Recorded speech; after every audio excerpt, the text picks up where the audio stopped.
Shalom Yud, apa kabarnya hari ini? Semoga kabar kita semua tetap selalu dahsyat, luar biasa, yes. Pada hari ini kita akan kembali melaksanakan ibadah online kita. Sebelum kita memulai ibadah online kita hari ini, ada baiknya kita mempersiapkan hati, pikiran, mulut, dan telinga kita untuk memuji, menyembah, dan mendengarkan firman Tuhan. Mari bersukacita di dalam Tuhan. God bless you.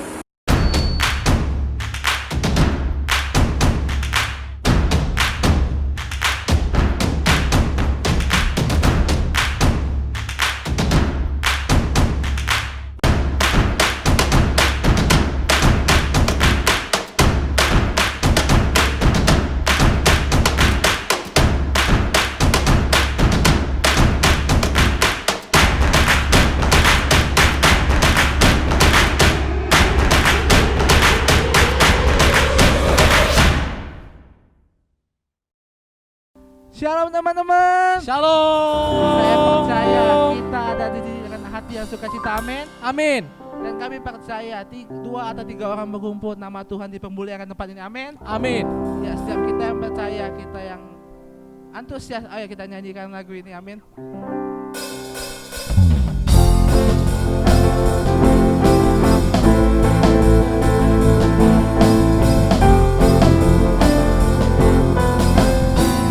Berkumpul dan suku bangsa, kami percaya nama Tuhan dipermuliakan di tempat ini.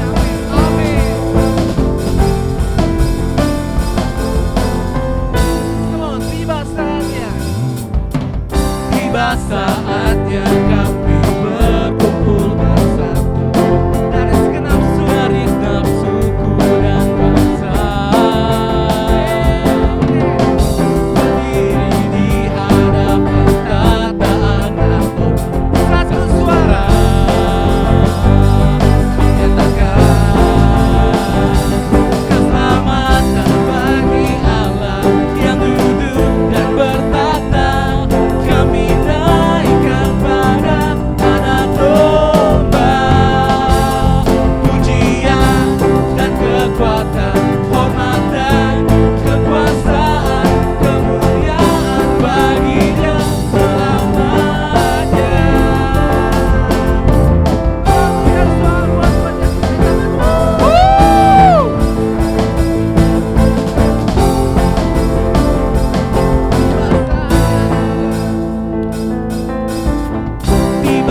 Tuhan Yesus baik, amin. Kita semua percaya bahwa Tuhan Yesus baik. Jadi biarlah pada malam hari ini kita sama-sama ingin datang untuk menyembah Tuhan kita. Boleh sama-sama kita bawa lagu ini dengan pelan. Kita sama-sama ingin berada dengan Tuhan. Saya percaya bahwa Tuhan bersama pada kita di setiap nafas kita. Jadi biarlah kita sama-sama dengan Tuhan di setiap langkah kita bersamanya.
biarlah dalam setiap nafasku Tuhan, kami mengikutimu, kami menyembahmu selalu Tuhan. Terima kasih Tuhan, terima kasih karena Kau telah berada di sisi kami Tuhan, dalam setiap musim hidup kami Tuhan. Terima kasih, dan sekarang kami ingin mendengar sebagian dari firman-Mu Tuhan. Biarlah apa yang akan disampaikan oleh pembawa firman dapat kami terima Tuhan. Kami ingin mendengar Tuhan dengan tulus Tuhan. Biarlah apa yang akan kami dengar Tuhan dapat kami pakai, dapat kami terima dalam hidup kami Tuhan. Terima kasih Tuhan, terima kasih. Mari sama-sama kita yang siap, sama-sama kita katakan amin. Hai, shalom anak muda. Kita ketemu lagi ya di hari Sabtu. Seperti biasa kan tadi kita sudah mulai dengan pujian penyembahan. Nah, sebelum kita masuk ke dalam firman, marilah kita berdoa seperti dahulu. Oke? Tuhan Yesus, kami mengucap syukur Bapa untuk hari ini Bapa. Kami boleh memuji, menyembah, memuliakan Engkau Bapa. Bapa, sekarang kami mau dengar sebagian dari firman-Mu Bapa. Biarlah firman ini Bapa dapat merema di dalam hati kami Bapa. Kau lembutkan hati kami Bapa. Terima kasih ya Bapa. Kami berdoa dan mengucap syukur dalam Tuhan Yesus Kristus. Haleluya. Amin. Oke, tadi kita udah doa. Nah, judul sharing saya pada malam ini adalah sauh, teman-teman. Nah, mungkin banyak yang bertanya, apa sih artinya sauh? Nah, sebelum kita masuk ke sana, kita akan dengarkan dulu firman-Nya. Firman-Nya itu di Ibrani pasal 6 ayat 19 yang berbunyi, pengharapan ialah sauh yang kuat dan aman bagi jiwa kita yang telah dilabuhkan sampai ke belakang tabir. Nah, teman-teman, sauh itu artinya adalah jangkar. Mungkin teman-teman tahu ya, jangkar itu adalah alat yang digunakan untuk menghentikan kapal. Ya, teman-teman, banyak orang yang berkata bahwa kehidupan kita ini itu seumpama orang yang lagi mengarungi lautan. Jadi di lautan itu kadang-kadang tenang, kadang-kadang hujan, kadang-kadang berombak, kadang badai. Seperti dunia saat ini itu sedang diterpa badai COVID-19. Nah, teman-teman, saya kebetulan bekerja di satu perusahaan yang memang menuntut saya untuk tahu soal seluk-beluk kapal, perkapalan, dan pelayaran, teman-teman. Dan sauh atau jangkar itu adalah salah satu hal yang paling krusial, merupakan perlengkapan safety yang salah satu yang paling penting harus ada di kapal. Kenapa seperti itu? Karena di laut ataupun di sungai, pokoknya di atas perairan itu, teman-teman, banyak hal-hal yang tidak terduga. Kadang ombak besar, kadang mesin kita mati, kadang macam-macam, teman-teman. Nah, dalam situasi ketidakpastian seperti itu, teman-teman, beda ceritanya ketika kita ngendarain mobil sama ngendarain kapal. Kalau ngendarain mobil, ketika dia mogok, ada masalah atau apa, berhenti, ngerem, berhenti, di situ-situ aja. Tapi kalau misalnya posisinya kita di kapal, ketika mesin kita mogok atau ada masalah lain, ada ombak atau segala macam, kita nggak berhenti di situ, kita terseret oleh ombak. Itulah gunanya jangkar pada saat itu, supaya kita itu tidak terseret oleh arus, sehingga kita punya waktu untuk stay di tempat dan memperbaiki apa kerusakan di kapal kita. Seperti itu. Nah, hidup kita itu pasti pernah melewati badai, teman-teman. Apalagi situasi seperti ini. Banyak yang kehilangan. Ada yang kehilangan pekerjaan, ada yang kehilangan penghasilan, ada yang kehilangan kesempatan ketemu keluarga dan teman, ada yang kehilangan kesehatannya karena terpapar COVID, ada yang kehilangan kebebasan karena tidak bisa keluar, bahkan ada yang kehilangan mungkin anggota keluarga dan segala macam itu, teman-teman. Nah, di saat seperti ini kita seringkali bisa masuk dalam keadaan tawar hati, kecewa, ataupun depresi, sehingga mesin iman kita pada saat itu sedang mati, sedang mogok. Nah, saya tidak tahu keadaan teman-teman dan saat ini seperti apa. Apakah masih baik-baik saja, atau dalam keadaan mogok seperti itu, mesin iman kita mogok seperti itu. Cuma teman-teman yang bisa jawab. Nah, saya percaya bahwa setiap orang itu punya kelemahannya masing-masing, teman-teman. Kelemahan dan kelebihan masing-masing. Tapi saya percaya bahwa ada proses untuk sampai ke sana. Tidak ada orang yang tiba-tiba punya iman untuk memindahkan gunung kalau dia tidak mulai dari iman memindahkan sebuah kerikil, teman-teman. Beberapa waktu yang lalu saya membaca satu artikel. Artikel ini mengatakan bahwa kita harus punya dana darurat. Harusnya pada saat ini itu kita sebelumnya sudah punya tabungan supaya di dalam situasi krisis kita bisa bertahan. Kemudian saya berpikir, kalau soal uang aja kita bisa menabung, teman-teman, bagaimana dengan iman? Kenapa tidak dengan iman? Kenapa kita tidak menabung iman, teman-teman? Saya percaya contoh dalam kasus Daud. Daud itu saya percaya tidak serta-merta dia langsung punya iman untuk mengalahkan Goliat, teman-teman. Kalau di ceritanya dikatakan bahwa sebelumnya Daud itu pekerjaannya adalah gembala domba. Dan dia ketika mengembalakan dombanya itu berhadapan dengan banyak hal. Maka dikatakan dia kadang-kadang bertemu dengan singa, bertemu dengan beruang. Nah, itu adalah perjalanan iman dia.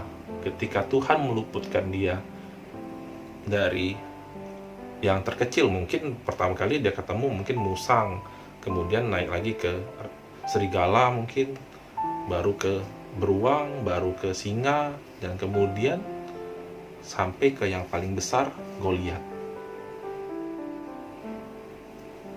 Contoh lain, Abraham. Teman-teman, Abraham dianggap benar-benar beriman, teman-teman, sampai dianggap dia adalah sahabatnya Tuhan, teman-teman. Tetapi perjalanan iman Abraham itu tidak langsung dia bisa menyerahkan Ishak, dia bisa tahan bahwa Tuhan di masa tuanya dia belum memiliki anak, teman-teman. Abraham ketika dia itu menikah dengan Sarah, teman-teman, dia takut karena kecantikannya Sarah. Dia takut bahwa dia akan dibunuh. Bahkan karena itu dia ketika masuk ke negeri orang itu selalu mengatakan kepada Sarah bahwa katakanlah kepada orang-orang bahwa kau adalah saudaraku, bukan istriku. Saya bisa bayangkan, teman-teman, kalau misalnya saat ini aja, teman-teman, pacarmu gitu bilang, oh nggak usah bilang sama orang-orang aku bukan pacarmu. Wah, bisa perang dunia, teman-teman. Untungnya istri-istri pada saat itu benar-benar hormat sekali sama suaminya, teman-teman. Dan itu dilakukan Abraham bukan cuma sekali, 2 kali. Ketika dia masuk ke negara Mesir, bertemu dengan Firaun, sampai Firaun ingin memperistri Sarah. Yang kedua itu di Gerar, ketika Raja Abimelek mau mengangkat Sarah menjadi istri. Dan di sana dia lihat bahwa Tuhan membela perkaranya, bahwa Sarah ketika dia mau diambil oleh istri oleh Firaun dan Abimelek, dua-duanya itu terkena tulah. Jadi dari situlah dia lihat bahwa Tuhan itu tidak meninggalkan dia, bahwa Tuhan itu menyertai dia. Dia yang awalnya tuh ketakutan akan dibunuh orang, sampai pada tahap dia bisa mengorbankan anaknya untuk korban bakaran. Contoh yang lain yang lebih ekstrim saya rasa adalah Yusuf. Teman-teman mungkin sudah tahu cerita ini ya. Yusuf dari semenjak dia kecil, dia mengalami begitu banyak masalah. Dari awal dia dijual oleh saudara-saudaranya, kemudian dia difitnah oleh istrinya Potifar, dia masuk ke dalam penjara, dan kemudian dia dilupakan oleh juru minum yang harusnya itu menceritakan tentang dia kepada Firaun. Tetapi teman-teman, lihat bahwa Yusuf berpegang, Yusuf menjangkarkan hatinya kepada janji Tuhan yang disampaikan Tuhan dengan mimpi kepadanya ketika ia masih kecil. Dia berpegang pada mimpi itu, bahwa Tuhan akan jadikan dia lebih besar dari semua saudara-saudaranya. Karena itulah, ketika memang itu terjadi pun, saat dia menjadi penguasa nomor 2 di Mesir, dia bisa mengatakan, dia bisa mengampuni saudara-saudaranya, bahwa ketika mereka datang kepadanya minta ampun, dia katakan bahwa memang engkau telah mereka-rekakan yang jahat terhadap aku, tetapi Tuhan telah mereka-rekakannya untuk kebaikan. Nah, beberapa waktu yang lalu teman-teman, ketika kami ngumpul, itu kami juga bahas mengenai kekhawatiran hidup. Banyak dari kita itu khawatir banyak soal, terutama soal masalah keuangan teman-teman. Khawatir mau bayar cicilan, khawatir gimana mau beli kendaraan, khawatir gimana mau ngelanjutin sekolah, khawatir gimana mau membangun keluarga dan segala macam kayak gitu teman-teman. Dan saya percaya teman-teman, khawatir itu kita bisa atasi secara bertahap teman-teman. Mungkin awal-awalnya kekhawatiran kita simple teman-teman. Ketika kita sekolah, kekhawatiran kita paling cuma nilai kita bagus atau enggak teman-teman. Kemudian ketika kita kuliah, naik kekhawatirannya, jadi kita mau kuliah, bisa lanjut kuliah atau enggak, atau kita harus kerja. Ketika kerja, kekhawatiran kita gimana hubungan kita dengan bos, gimana kita bisa mengupgrade diri kita. Dan saya lihat bahwa itulah saya bilang tabungan iman teman-teman. Iman kita perlahan-lahan mulai naik ketika kita bisa mengatasi satu masalah demi satu masalah. Tetapi kita tidak bisa mulai itu selama kita tidak mengambil langkah iman yang pertama. Mungkin teman-teman pernah dengar juga cerita dari kawan kita. Dia awalnya yang pikir SMA aja nggak punya biaya, sampai sekarang bisa kuliah, bisa punya kerja teman-teman. Tapi itu semua dimulai dari langkah iman dia yang pertama, bahwa dia mempercayai Tuhan bahkan akan membuat dia bisa melanjutkan sekolahnya teman-teman. Nah, ceritanya balik lagi ke saya. Ketika saya kehilangan ayah kandung saya teman-teman, bisa dikatakan kesedihan yang luar biasa itu menimpa keluarga kami. Belum lagi stigma orang-orang bahwa semua yang pada saat itu dan bahkan sampai sekarang, semua yang meninggalnya cepat itu pasti COVID. Saya masih ingat tetangga-tetangga kami, anak-anaknya ketika lewat rumah kami itu langsung nutup mulut, langsung bilang corona, seperti itu. Seakan-akan mengejek kami. Tidak mudah bagi kami untuk melewati itu. Sedangkan saya dan keluarga harus stay 2 minggu di rumah karena posisinya ayah saya pada waktu itu belum dirapit. Sudah dirapit tapi belum di swab. Sedangkan rapidnya negatif teman-teman. Pada saat itu keluarga saya bisa dibilang dalam keadaan stres, tertekan, dan mudah emosi. Saya mau tidak mau harus mengambil tugas sebagai kepala keluarga yang mendamaikan, menenangkan setiap dari mereka, teman-teman. Tetapi kalau saya ingat lagi, teman-teman, hal itu tidak terjadi serta-merta, teman-teman. Beberapa kali pernah saya saksikan, pernah saya sharingkan juga, teman-teman, beberapa kesaksian saya, bagaimana Tuhan menolong saya sebelum-sebelumnya, teman-teman. Saya percaya bahwa masalah-masalah yang pernah saya hadapi itu membangun iman saya. Itulah tabungan iman saya, sehingga ketika saya menghadapi sesuatu yang lebih berat seperti ini, kehilangan seorang ayah, saya bisa melewatinya. Saya masih ingat wajah ibu saya ketika semuanya sudah selesai. Kami sudah selesai 2 minggu karantina, dan mama cuma bilang, terima kasih, imanmu masih kuat. Teman-teman,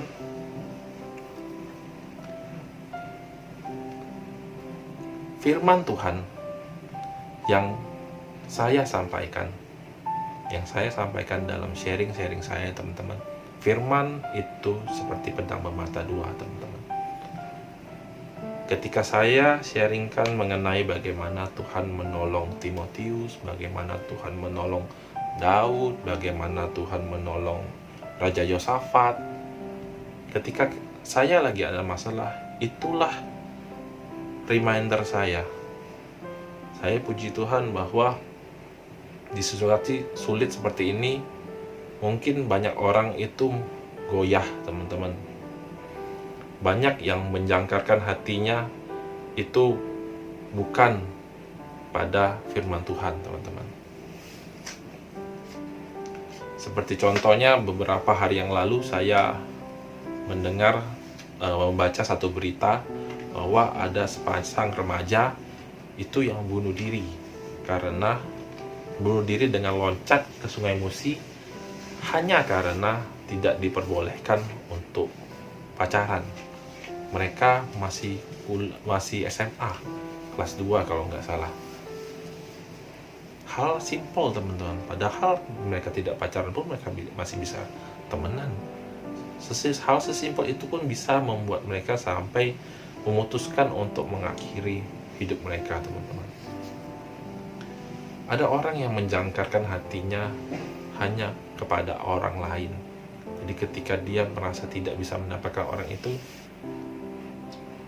hatinya hancur, teman-teman. Yang kedua, ada orang yang menjangkarkan hatinya pada karir, bisnis, uang. Ketika mereka ditimpa krisis seperti ini, penghasilannya berkurang, mereka menjadi stres. Mereka mencari jalan pintas supaya bisa mendapatkan kembali hal itu. Maka dari itulah beberapa bulan ini pun kriminalitas meningkat di mana-mana. Ada orang juga yang menjangkarkan hatinya di gedung gereja, pelayanan, teman-teman. Ketika gedung gereja tiba-tiba ditutup, mereka bingung. Mereka merasa tidak khusyuk kalau beribadah secara online, teman-teman. Ada beberapa orang yang saya dengar mengatakan seperti itu, bahwa dia tidak khusyuk kalau ibadah secara online.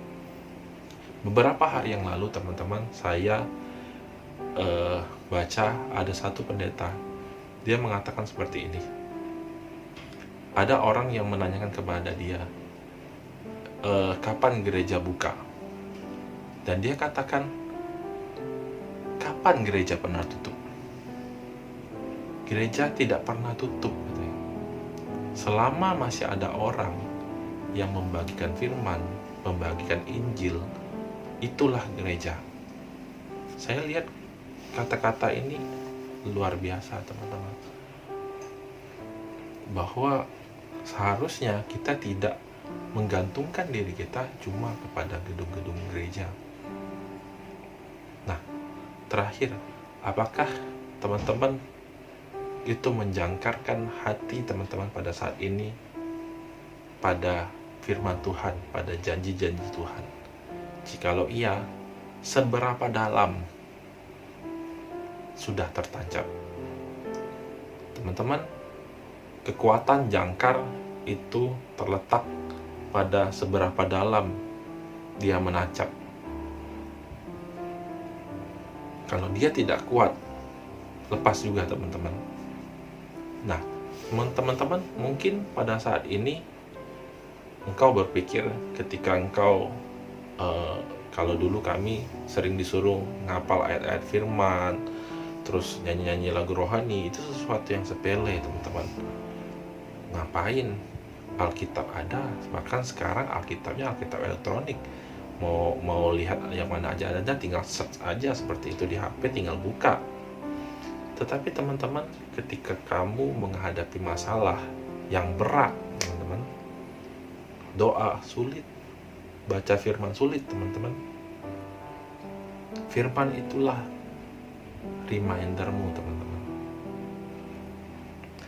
Perasaan yang luar biasa yang saya rasakan ketika saya mengalami masalah, dan firman Tuhan yang pernah saya baca, yang pernah saya sharingkan, itu kembali lagi ke saya.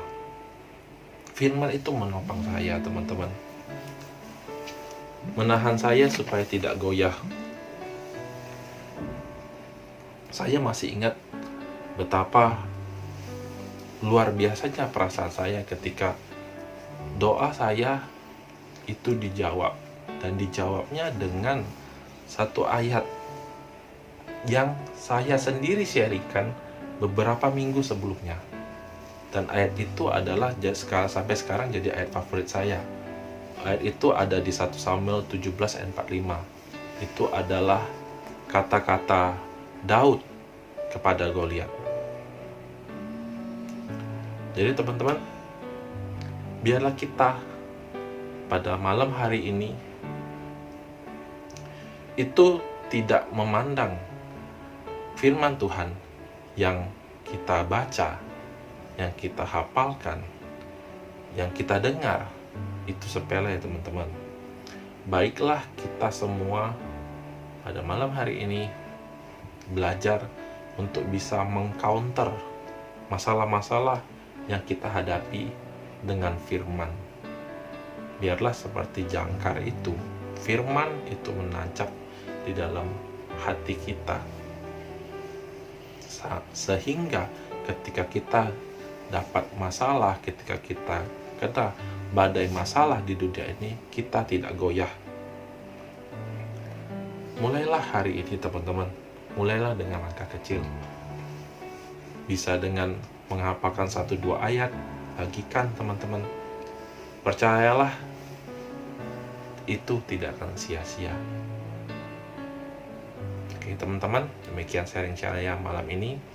Tuhan Yesus memberkati. Teman-teman, pengharapan adalah saung yang kuat dan aman bagi jiwa kita. Biar kita terus mau berharap pada Tuhan Yesus Kristus. Baik, kita mengakhiri ibadah Youth Online pada malam hari ini. Mari sama-sama kita berdoa. Bapa, kami bersyukur buat kebaikan Tuhan. Kalau kami boleh puji menyembah Tuhan, kami boleh mendengar firman Tuhan, dan kami terus bertumbuh dalam kasih karunia Tuhan. Terima kasih Tuhan, terima kasih. Semoga kami juga ada Komsel Zoom. Kami berdoa biar Tuhan pimpin, Tuhan sertai setiap kami. Terima kasih Tuhan, terima kasih Bapak. Kami akhiri ibadah online hari ini dengan ucapan syukur, dengan sukacita di dalam nama Tuhan Yesus Kristus. Amin. Yuk, jangan pergi dulu. Setelah ini ada pengumuman pemenang BBY hari Rabu kemarin. Dan jangan lupa juga segera beralih ke Zoom karena akan ada Komsel Youth via Zoom. God bless you.